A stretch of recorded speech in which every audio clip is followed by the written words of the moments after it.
అందుకని మన్మధుడు కాదు ఏమీ కాదు, నువ్వు కనపడ్డ చోటల్లో చుక్కలు పెట్టడం మొదలెట్టావు, అందువల్ల ఇలా తయారయ్యావు. ఇక నీ పెళ్ళానికి నువ్వు కాళ్ళు పట్టడానికి తప్ప దేనికి పనికిరావు. సార్ సార్, మీరు మరీ దారుణంగా నన్ను భయపెట్టేస్తున్నారు. మరీ అంత భయపడకయ్యా, నా దగ్గర దివ్యమైన మందు ఉంది, అది తాళపత్ర గ్రంథాల్లో దొరికింది, అది నీకు ఇస్తాను. ధన్వంతరి, ఈ దెబ్బతో ఫటాఫా. Thank you sir. పర్వాలేదు, కాకపోతే ఫీజు 1000 రూపాయలు అవుతుంది.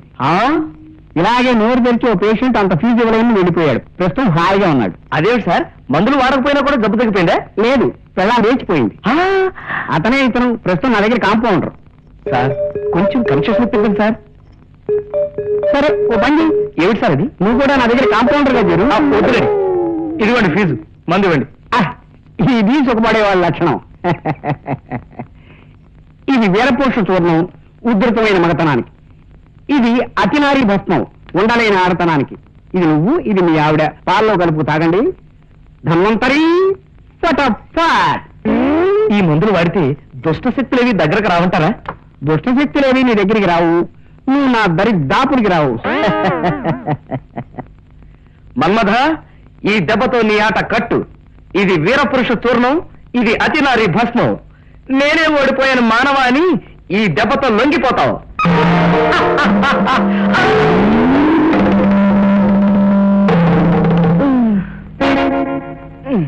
అదేమిట్రా మనవడా అలా కింద పడ్డా?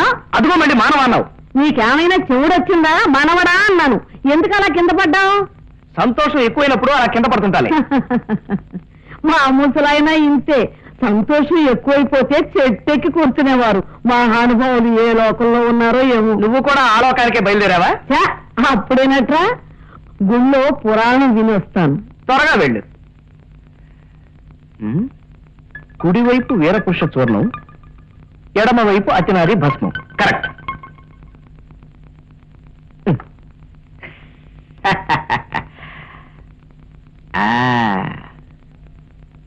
కల్పన, అరే పాలు మీరు తీసుకొచ్చారు? కొంచెం వెరైటీగా ఉంటుంది.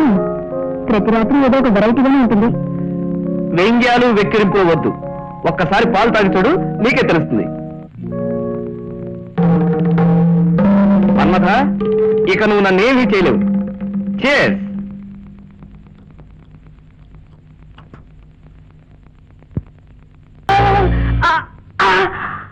అబ్బా,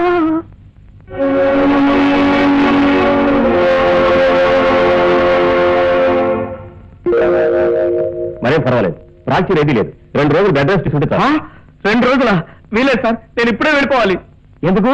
ఈసారి కాళ్ళు పడపడపడ ఎరకొట్టుకోవడానిక? అక్కడే ఎక్కడ ఉండవు. కల్పన, 2 రోజులే కదండి.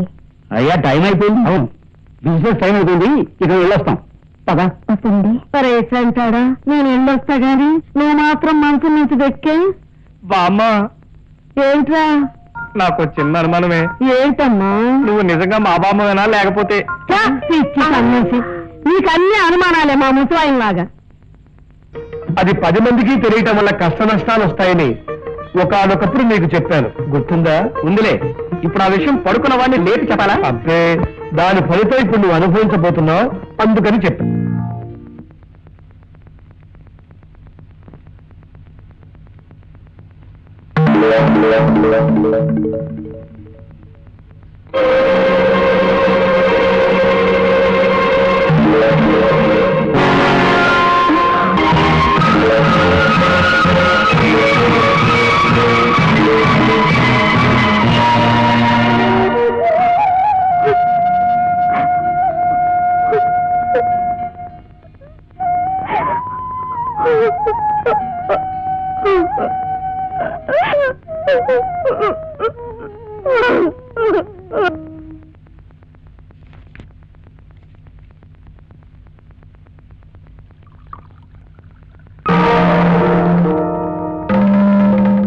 డాక్టర్ గారు, ఆయన ఇంకా 2 రోజులు ఉండాలండి.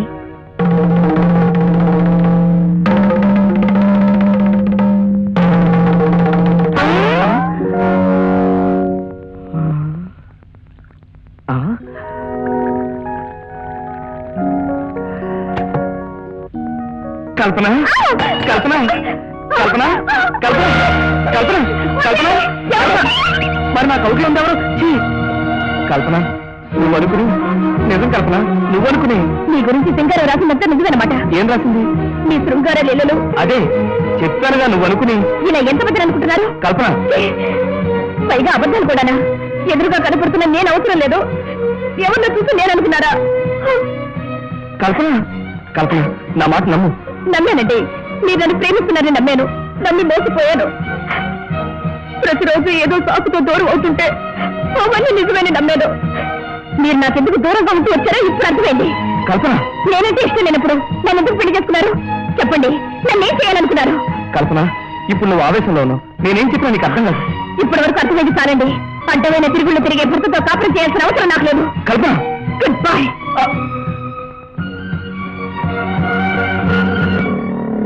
అమ్మాయి రెండమ్మా రండి. నేను రామారా అల్లుడు రాలేదా? రారు. క్యాంపుకి వెళ్ళాడా? క్యాంపు కాదు, ఇంకా హాస్పిటల్లోనే ఉన్నారు. హాస్పిటల్లోనా? ఎందుకు? నర్స్ తో కులకడానికి. నువ్వు పొరపాటు పడ్డావేమమ్మా. అల్లుడు అలాంటి వాడు కాదు. అనే అనుకున్నాను నేను కూడా. ఆయనకి నాతో తప్ప చాలా మంది ఆడవాళ్ళతో సంబంధం ఉంది. అవునన్నా, ఆయన నాకు తాళి కట్టారే గాని నాని పడుకునే అవకాశం ఇచ్చే ఉద్దేశం లేదు. అయ్యా, అల్లుడు గారు కేవలం పందెం గెలవడం కోసమే అమ్మాయి గారిని పెళ్లి చేస్తున్నారేమో నా సందేహం అండి. పందివా? పంది ఏమిటి? అదే ఏం లేదమ్మా. సందేహం. నువ్వన్న మాట నేను విన్నాను. చెప్పు, పంది ఏమిటి, గెలవడం ఏమిటి? మిమ్మల్ని ప్రేమించి పెళ్లి చేసుకుంటానన్న అల్లుడు గారు, అది నీ వల్ల కాదని అయ్యగారు పందెం వేసుకున్నారమ్మా. నాన్న, చివరికి నన్ను కూడా పందెం కాసావన్నమాట. అది కదమ్మా. నువ్వు ఇంకేం చెప్పొద్దా? ఇన్నాళ్ళు ఏదో సాకుతో ఆయన నన్ను ఎందుకు దూరంగా ఉంచుతున్నారో ఇప్పుడు అర్థమైంది. All right.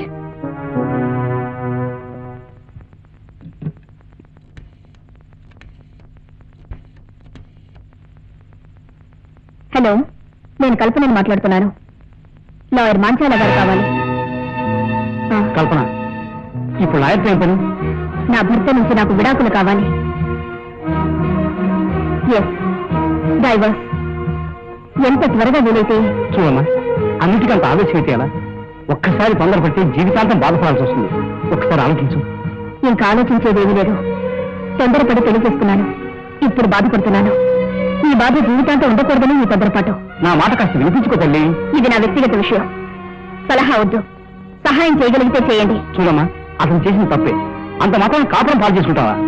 ఇదే ద్రోహం మీకు జరిగితే అప్పుడు ఇదే మాట అంటారా? నువ్వు నాతో మాట్లాడుతున్నావా, లాయర్తో మాట్లాడుతున్నావా? ఎవరితో మాట్లాడినా నా నిర్ణయం ఇది. నా కంట్లో నలక పడితే వెలవెలలాడిపోయేవాడు నాన్న. ఆ నలక తీసి పారేసే వరకు ఆయన మనసు శాంతించేది కాదు. ఇప్పుడు నా కాపురంలో కలత రేగింది. ఆ కలతకు కారణం నా భర్త. కంట్లో నలక తీయకపోతే కన్నుకి ప్రమాదమని తెలిసిన నాన్నకి కలిసి ఉండలేని భర్త నుంచి విడాకులు పొందడం మంచిదని తెలియదంటారా? సరే, మీరు పేపర్స్ రెడీ చేయండి.